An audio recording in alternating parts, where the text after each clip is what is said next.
3-8 385페이지 민주원래 함께 걸으며 만나는 민주의 현장. 표지석 하나, 낡은 건물 한 채, 기록 한 줄. 그 속에 켜켜이 쌓인 민주주의를 향한 희생과 헌신의 자취를 찾다. 서울, 광주, 부산 3.1, 4.19, 5.18, 60 한국 민주주의 100년의 현장, 민주의 꽃이 피고 쓰러진 역사의 현장을 만나고 느끼고 기억하다. 우리 사나 어디를 가든 그곳에는 민주주의를 향한 온 결의의 피와 땀과 열정이 스며 있다. 이 책은 그 중에서도 특별한 사건들의 특정 공간을 중심으로 잊혀져 가고 있는 우리 민주주의 역사를 되새겨보고 있다.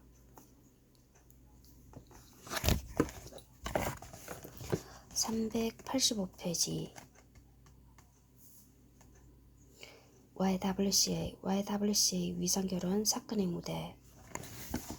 1979년 11.6 이후의 사태를 지켜보던 학생과 제안은 최규하 대통령 권한대행 정부의 유화 조치의 본질을 정확하게 꿰뚫고 있었다. 11월 10일 최규하 대통령 권한대행은 대통령이 고려된 때에는 통일주체국민회의는 3월 이내에 후임자를 선거한다는 유신헌법 제45조에 따라 통일주체국민회의에서 대통령을 선출한 이후 민의를 수렴해 개헌을 하겠다는 담화문을 발표했다. 민주화를 기대하고 있던 국민의 기대에 찬물을 끼얹는 내용이었다. 11월 24일 토요일 오후 5시 명동성당 앞 YWCA 강당에 1,000여 명의 결혼식 하객이 모였다. 희고 고운 미남인 홍성엽 연세대 재적생이 입장했지만 청첩장에 적힌 신부 윤정민은 나타나지 않은 채 300석 남짓한 강당과 복도를 가득 메운 하객들은 긴장된 몸짓으로 유인물을 빠르게 손에서 손으로 건네주었다. 이렇게 통대대의원에 의한 대통령 보궐선거 저지를 위한 국민대회 집회는 진행되었다. 김종필, 최규하 등 유신세력 퇴진, 공화당과 유성회, 통대의 해산, 외세 개입 거부 등을 선언하는 집회장을 뒤늦게 덮친 계엄사는 현장에서 96명을 체포했다.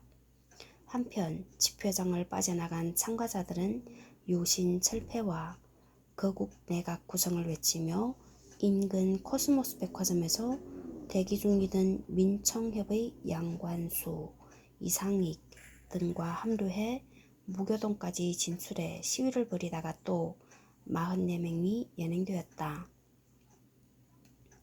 계엄사가 이 사건으로 연행한 연행자 140명을 12월 27일까지 한 달간 불법 감금한 상태에서 저지른 고문과 폭력 만행은 상상을 초월한 것이었다.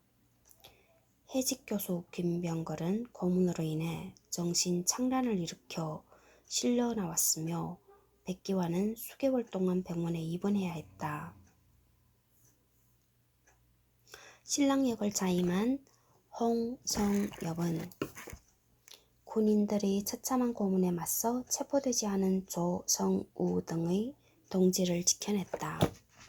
그러나 그는 이후 고문 후유증으로 인해 정상적인 사회활동을 하지 못하고 병마로 신음하다가 2005년 52세로 타계했다. 6월 항쟁을 기록하다 중에서 발췌. 387페이지 향린교회 민주헌법 쟁취 국민운동본부 결성 장소. 1987년 4.13 호원조치 이후 주요 민주화 인사에 대한 감시, 미행, 도청은 일상화되어 있고 수시로 그들을 가택 연금하는 상황에서 조직 작업이 누설되면 조직화는 불가능했다. 다행히 고문 공대위 활동과 성공적인 27 국민 추도회 준비위 활동 등으로 각 세력 간에는 효과적인 연계망과 상당한 신뢰가 형성되어 있었다. 보안 유지를 위해 소수의 실무대표들이 은밀히 만나 각 세력 간의 입장을 조율하고 각자 자신들의 지도부에 그 내용을 보고하여 승인받는 식으로 합의를 이루어 나갔다. 맨 먼저 제기된 쟁점은 조직의 포괄 범위 문제였다. 개신교 측은 민주당과는 투쟁 과정에서 협력 관계를 유지하되 정당인까지 한 조직 틀 안에 포괄하는 것은 통일성의 측면에서나 제야운동의 순수성 유지 차원에서 피하자는 의견이었지만 민통련은 국민대중의 참여를 실제로 끌어내기 위해서는 야당의 책임있는 연합전선 참여가 꼭 필요하다는 입장을 가지고 있었다. 이 문제는 모든 민주세력을 실질적으로 망라하자는 가톨릭의 주장이 받아들여져 정치인 참여로 결론이 났다. 다음으로 조직의 명칭 문제와 관련해서는 위원회나 연합이 아닌 운동본부로 하자는 개신교 측 제안에 동의가 이루어졌다. 5.18 사재단의 박종철 군 고문치사에 대한 경찰의 은폐 조작 폭로 성명이 전국을 강타한 후인 5월 20일 15명 내외의 실무대표자들이 우이동 음식점인 개다리 선장의 비밀리에 모였다. 여기서 조직의 명칭은 호헌철폐 및 민주헌법 쟁취 국민운동본부로 합의되었다. 그리고 발기인대회와 결성대회는 5월 27일과 28일로 합의하였다.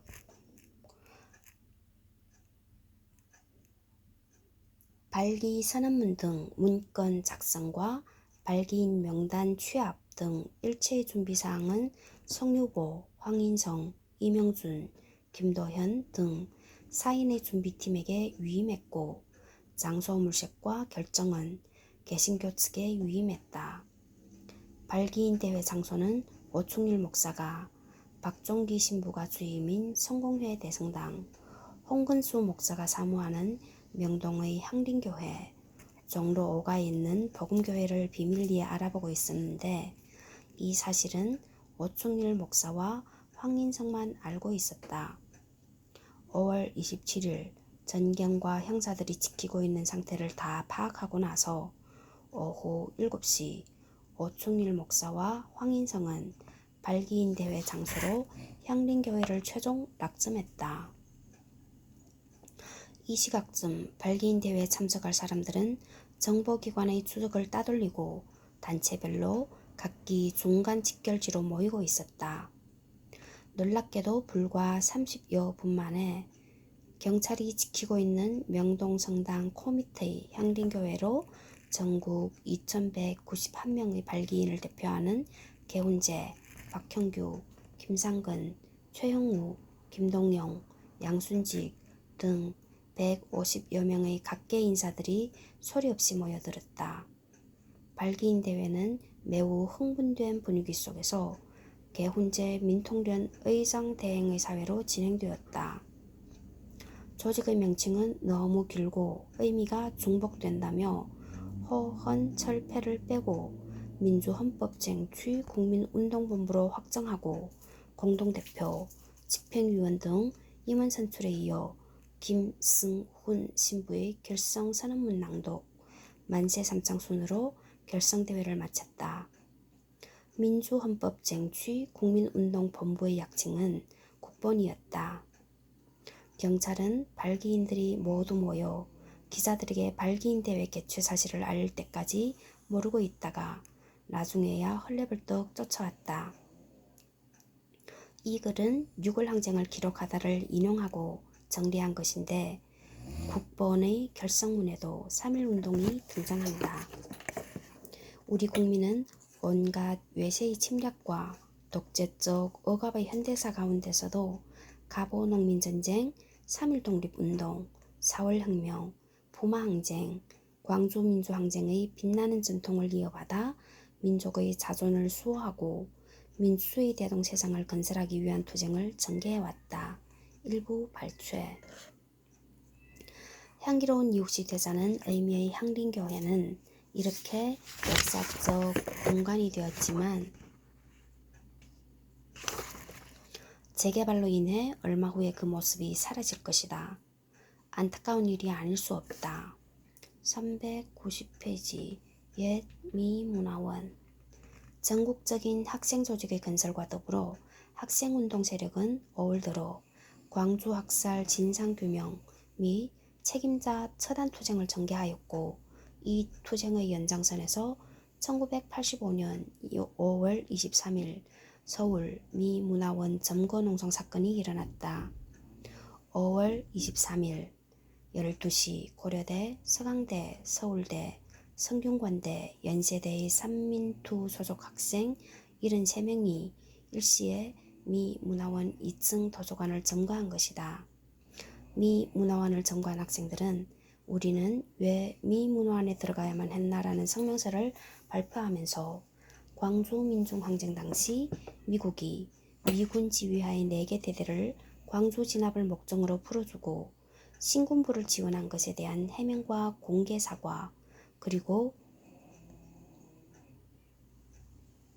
이후 군사 독재에 대한 지원을 중단할 것을 주장하는 한편, 워커 조한 미 대사와의 면담을 요구하며 단식 농성에 돌입하였다.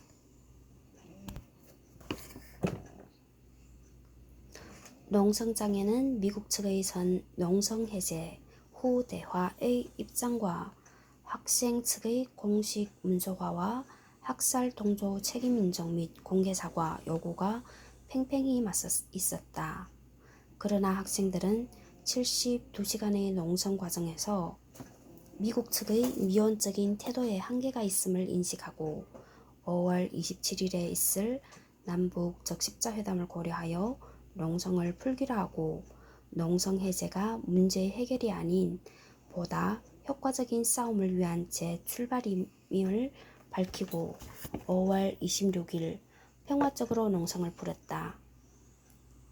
이후 함운경 등 25명의 학생이 구속되고 43명 구류, 5명 훈방으로 이 사건은 마무리되었다.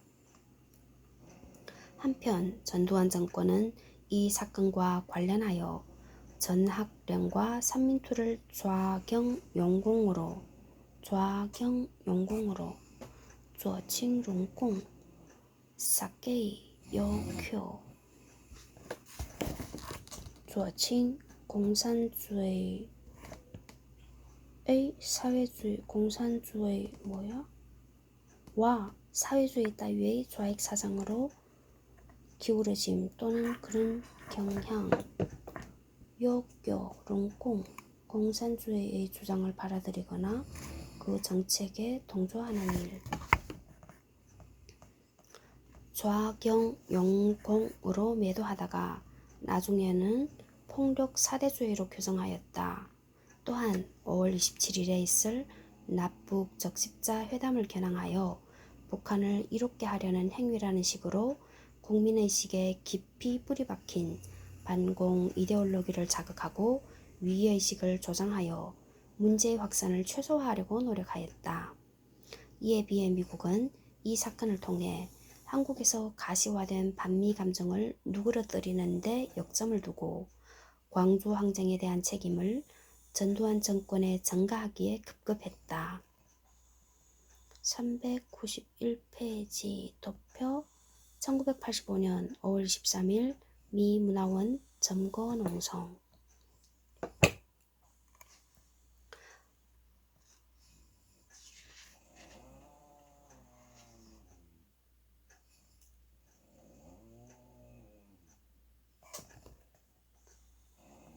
당시 학생들은 반미를 좌경용공으로 매도하는 정권의 시도에 대해 반미는 아니다는 수재적 입장을 취했다는 사실에서 보듯이 일정한 한계점을 드러내기도 하였다. 그러나 이 사건이 언론에 대대적으로 보도됨으로써 전 국민과 세계 여론의 관심을 크게 끌었으며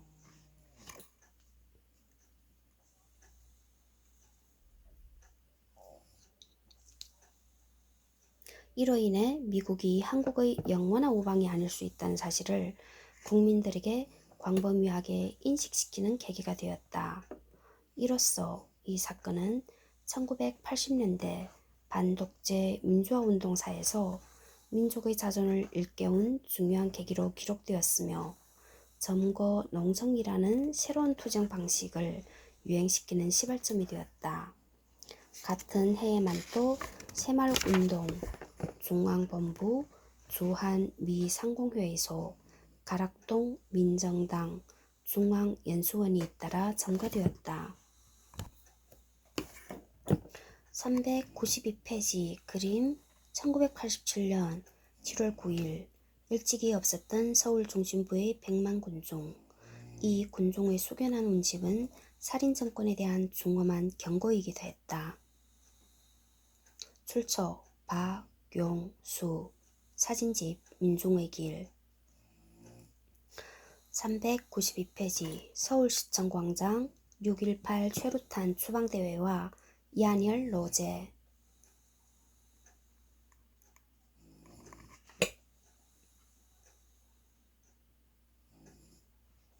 계획한 것은 아니었지만 6월 10일 밤부터 6일간의 명동성당 농성은 6월 민주항쟁의 열기를 전국적으로 확대시켰다.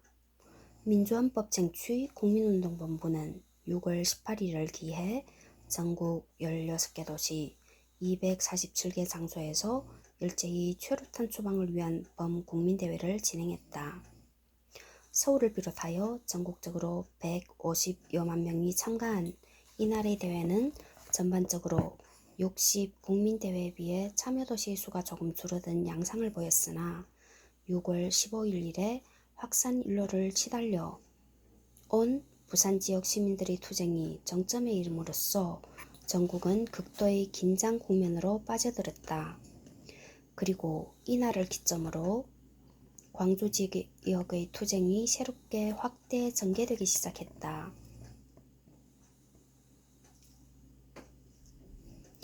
서울역에서는 60 국민대회 때와는 달리 최루탄 추방대회 장소가 종로 5가 연동교회로 결정됨으로써 처음에는 시위의 중심 대열이 종로 5가 동대문 일대, 명동 일대, 남대문, 서울역 일대로 나누어지는 양상을 보였으나 각 시위 대열이 진압경찰과 치열한 공방전을 벌이면서 명동 지역을 향한 진출을 시도하면서 저녁 8시경부터는 서울시청과 신세계백화점 주변에서 대규모의 가두 시위가 전개되었다.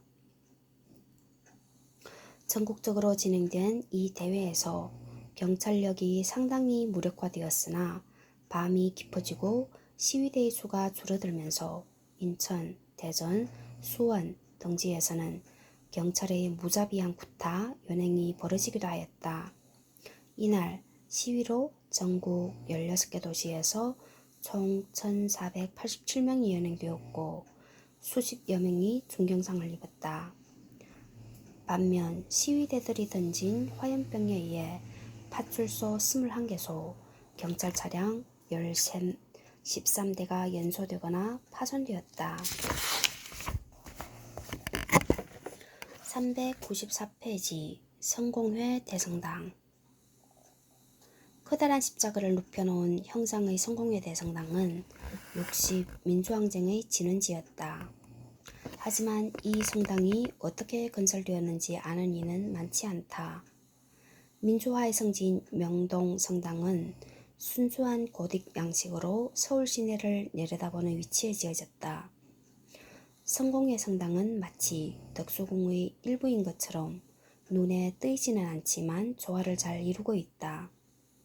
자세히 보면 이 성당은 기본적으로 비잔틴, 로마네스크 양식임에도 한국적 요소가 많이 가미되어 있는데 이것은 다 이유가 있다. 성공회는 1890년 9월 조선에 진출했지만 그들은 처음부터 서울에 성당을 짓지 않고 강화나 음성 같은 농촌에 한옥 성당을 지으면서 선교를 시작했다.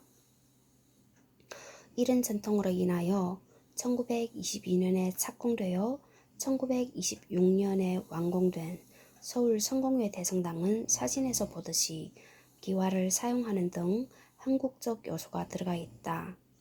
하지만 완공이라는 단어에 따옴표를 붙인 이유는 건축 자재 부족과 이런저런 사정으로 계획했던 300평 중 173평만이 완성되었기 때문이다. 성공회 측은 반세기가 지난 1974년이 되어서야 증축에 착수했고 영국 버밍엄 박물관이 소장하고 있던 기본 도면을 기적적으로 입수하여 재계획하였는데 진짜 완공은 1996년 5월에 이루어졌다. 70년 이상 걸린 건축기간도 우리나라 근현대 건축에서 정말 드문 일이지만 성공회가 교회의 대형화, 물질화 풍조에서 벗어나 있다는 것은 있다는 좋은 증거이기도 하다. 성공회 대학이 조용하게 이 나라의 진보를 위해 일하고 있는 것도 이러한 문화 덕분이지 않을까? 395페이지 그림 60 대회 장소인 성공회 서울 대성당 주변에서 경계 태세를 갖추고 있는 경찰 병력. 대성당 뒤의 주교관도 지붕은 기와, 벽은 벽돌인 동서양의 표전 양식이라는 것이 흥미롭다. 1987년 6월 10일 이렇게 저렇게 힘들게 민주헌법 쟁취 국민운동본부 약칭 국번 관계자 50여 명이 모인 가운데 대성당과 주교관 사이의 마당에서 고문살인, 은폐규탄 및 호헌철폐 국민대회가 열렸다. 그중 박형규와 오충일 목사, 김명윤 변호사, 양순직 전 의원 등 20명은 성당 측의 적극적인 협조로 이미 사흘 전 성당 사제관에 도착해 머물면서 6월 10일 6시를 기다리고 있었다. 9일 오전에는 한영애가 민수협 양순직 고문과 함께 역시 수녀원 담장을 넘었다. 당일 오전에는 빈민운동가 재정구, 농민운동가 서경원 등이 박종기 신부가 제공한 성당차로 보좌 신부와 함께 진입에 성공했다. 하지만 김대중, 김영삼, 문익환, 함세웅 등 거물 인사들은 경찰의 철저한 마크로 성당에 들어올 수 없었다. 태풍의 힘은 무시무시하지만 정작 중심은 태풍의 눈은 조용한 것처럼 전국을 20여일간 달구었던 6월 항쟁의 시작을 알린 대회장은 아름다운 녹음 속에 너무나 조용했다. 6시를 알리는 종소리가 정적을 깨뜨렸다. 유시충과 지선스님이 종루에 올라 분단 42년을 끝장내자는 의미로 42번 종을 울렸다. 주위에 비둘기와 새들이 종소리에 놀라 하늘로 날아올랐다. 마치 거사를 전국에 알리듯이 많은 성당과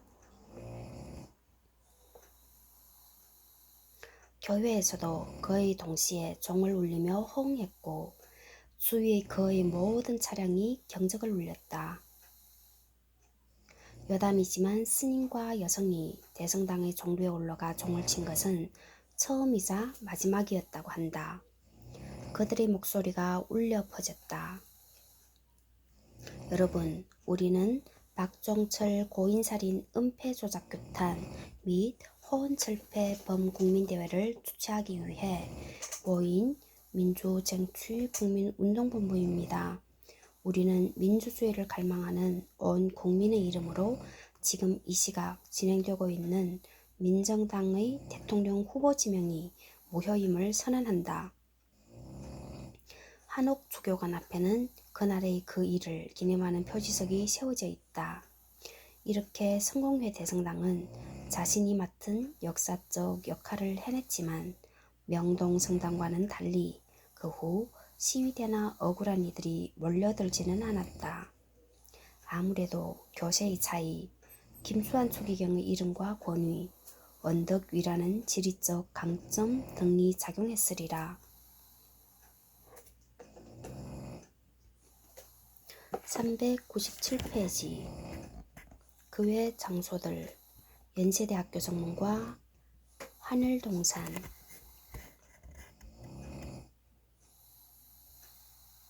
1987년 6월 9일 오후 2시 1천여 명의 연세대생들이 총학생회가 주최한 구출하구 환영 및 60대회 출정을 위한 연세인 결의대회에 참가하기 위해 도서관 앞 민주광장에 모였다.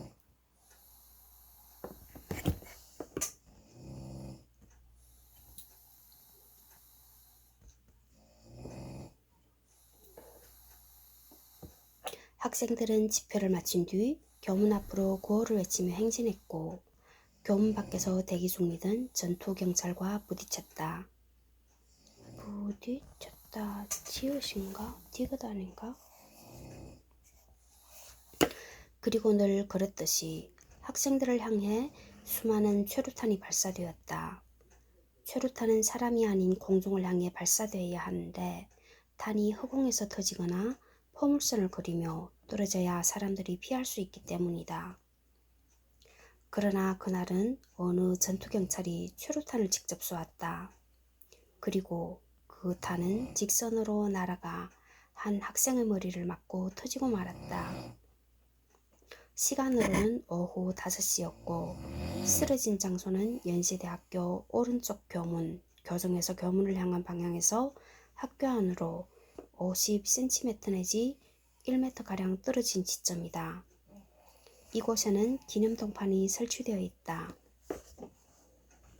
이한열 열사는 1966년 8월 29일 전남 화순군에서 농협 직원이던 아버지 이병섭 씨 작고와 어머니 배은심 씨 사이의 2남 3녀 중 장남으로 태어났다.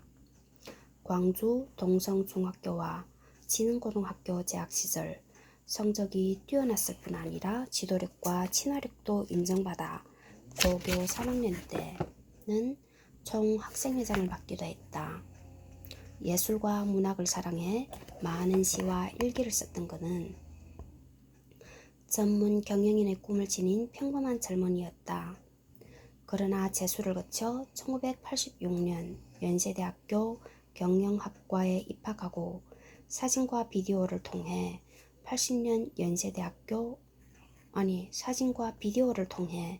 80년 광주항쟁을 알게 되면서 생각이 바뀌었다.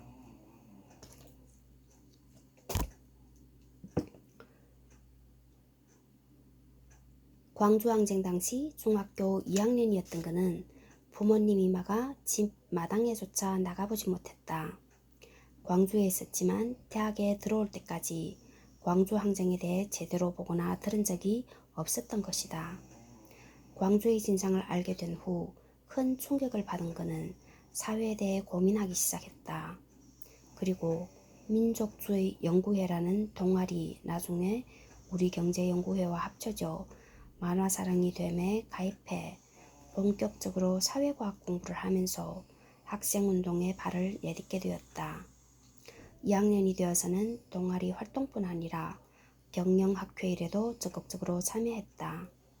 주위에서는 평소에는 말수가 적어 과묵한 편이었지만 헌법위를 열면 자신의 주장을 논리적으로 뚜렷하게 전개해 토론을 이끌곤 했다고 회고했다.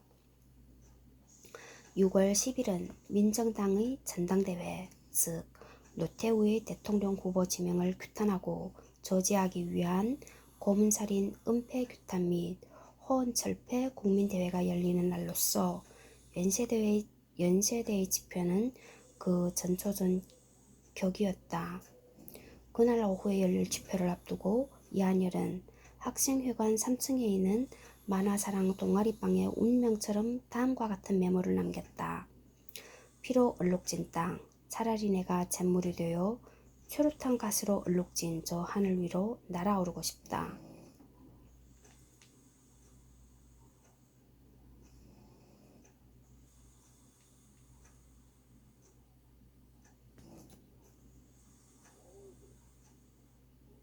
운명처럼, 그리고 4.19의 진영숙 열사처럼 그는 그 글을 쓴 후 몇 시간 만에 머리에 최루탄을 맞고 쓰러졌다. 몸에 최루탄 가루를 뒤집어 쓴 채 몸을 발작하듯 떨었고 뒷머리에서는 피가 흘러내렸다. 즉시 동료 학생들에 의해 교문 옆 세브란스 병원으로 옮겨졌다. 자신을 업고 가는 동료들이 땀을 비오듯 쏟아내자 잠시 쉬었다 가자고 하는 여유를 부릴 정도로 의식이 또렷했지만 30분쯤 뒤에는 호흡장애를 일으키고 온몸의 신경이 마비되면서 신경외과 중환자실로 옮겨졌다. 그가 마지막으로 남긴 말은 내일 시청에 나가야 하는데 였고 그 후로는 완전히 의식을 잃고 말았다. 학교에서는 이한열 군 대책위원회를 구성해 내과, 외과, 신경외과 등 전문의 12명으로 종합의료진을 구성했고 학생들은 수십 명씩 경비조를 짜서 경찰의 병실 접근을 감시하며 병상을 지켰다. 87년 1월에 고문으로 숨진 박종철 열사의 경우 경찰이 고문 사실을 숨기기 위해 화장을 한 뒤 뼈가루만 그 아버지에게 전했던 것처럼 이한열도 숨을 거두며 시신을 빼앗길지도 모른다고 생각했기 때문이다. 경비조에는 놀랍게도 일반 학생들과는 거리가 있었던 축구부원들도 참가했고 100kg이 넘는 거구의 아이스하키 부원 백성기가 이한열 부모님의 경호를 맡기도 했다.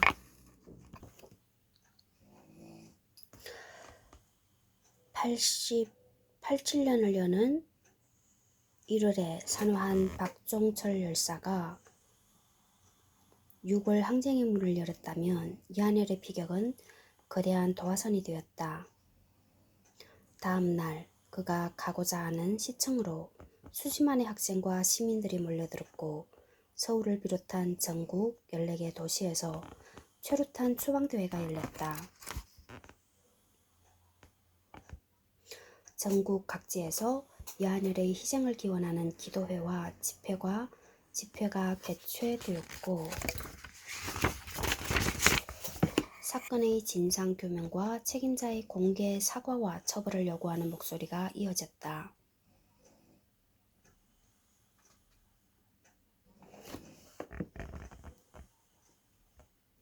이 같은 열기가 모여 헌법 쟁취 국민운동본부, 민주당, 민추협, 종교계 등이 주도한 6.16 국민평화대행진으로 이어졌다.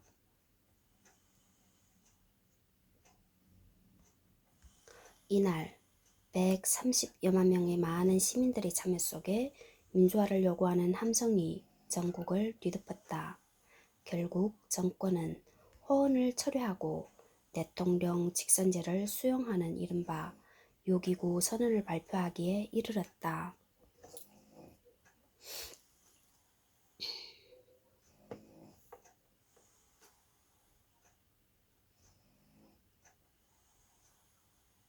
그동안 이한열은 이 열기를 직접 몸으로 느끼지는 못하지만 뇌사 상태에서나마 이 나라의 민주화에 힘을 보태려는 듯 6월 항쟁을 끝까지 지켜보면서 비교적 27일째인 7월 5일까지 버티다가 오전 2시 5분 세상을 뜨고 말았다. 그는 자신의 메모처럼 최루탄 가스로 얼룩진 하늘 위로 날아오른 것이다. 22세였다.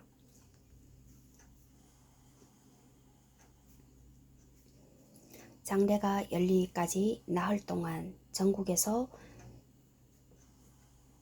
8만여 명의 조문객이 연세대 교정을 찾아와 애도했다.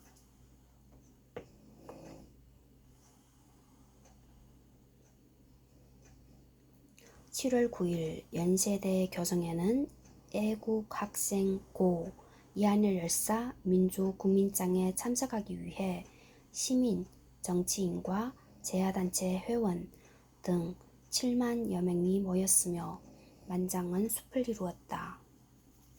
김대중을 비롯한 많은 저명인자들이 추도자가 있었지만 가장 앞권은 바로 전날 진주교도소에서 출감한 문익환 목사였다.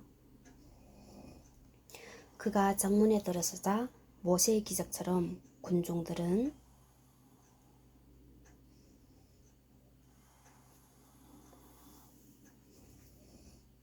갈라져 길을 내주었다. 하늘을 향해 두 팔을 벌리고 전태일 열사여로부터 시작되어 박종철과 이한일로 끝난 그의 처절한 연호는 한국 대중 연설 중 최고의 순간 중 하나로 꼽힌다. 어느 시인의 표현에 의하면 당시 군중들은 숨을 쉴 수 없을 정도였다고 한다. 401페이지 그림, 그 유명한 사진을 바탕으로 제작된 새로운 조형물. 열사의 운구 행렬은 연세대에서 시청 앞까지 이어졌고 100만 명이 넘는 추도 행렬이 그가 가는 길을 배웅했다. 6월 10일 시청 앞으로 가고자 했던 이한열은 그렇게 그곳으로 갔고 3살 때부터 자라난 광주 망월동의 5.18 묘역에 묻혔다. 이한열 열사가 쓰러지고 1년 뒤인 1988년 9월 14일 연세대학교 총학생회는 뜻있는 이들의 성금을 모아 이한열 열사를 추모하는 기념비를 세웠다. 위치는 학생회관 남쪽의 작은 동산, 지금은 한일동산이라 불리는 곳인데 그가 활동했던 상경관, 중앙도서관, 학생회관, 그리고 그가 쓰러진 정문이 모두 한눈에 들어오는 곳이다. 추모비에는 여기 통일염은 43년 6월 9일 본교 정문에서 민주화를 부르짖다 최루탄에 쓰러진 이한열님을 추모하고자 비를 세운다 라는 취지문과 함께 조각가 김봉조의 솟구치는 6월이라는 작품이 조각되었다. 이한열 열사가 남긴 시도 새겨졌다. 그대 가는가? 어딜 가는가? 그대 등 뒤에 내려깔린 쇠사슬을 마저 손에 들고 어딜 가는가? 이끌려 먼저 간 그대 뒤를 따라 4천만 형제가 함께 가야 하는가? 아니다. 억압의 사슬은 두 손으로 뿌리치고 짐승의 철퇴는 두 발로 차버리자. 그대의 끌려간 그 자리 위에 민중의 웃음을 드리우자.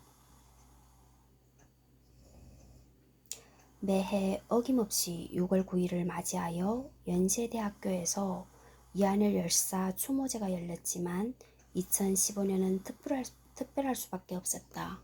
내일이 6월 9일인데 앞서 말한 추모비가 보존 작업을 거쳐 연세대 박물관으로 자리를 옮기고 추모비가 아닌 기념비가 세워졌기 때문이다. 그런데 이한열 추모비는 왜 기념비로 바뀌게 된 것일까? 가장 먼저 드려야 할 이유는 27년 동안 빗바람을 맞으며 자리를 지켰던 이한열 추모비 자체의 내구성이 한계에 다다랐기 때문이다. 1988년 당시에는 여러 사정으로 인해 인조 대리석으로 만들었는데 이는 태생적으로 실외 공간에서 오랜 세월을 버티기에 적합하지 않았던 것이다. 두 번째 이유는 이한열 기념사업회에서 새로운 비가 이한열 개인에 대한 추모를 넘어 87년 6월 민주항쟁 과정의 헌신과 희생들을 기억하자는 의미로 확대하기 위해 기념비로 명칭을 바꾸었다고 한다. 즉, 이한열 열사에 대한 기억을 보다 보편적인 가치로 승화하겠다는 의미일 것이다.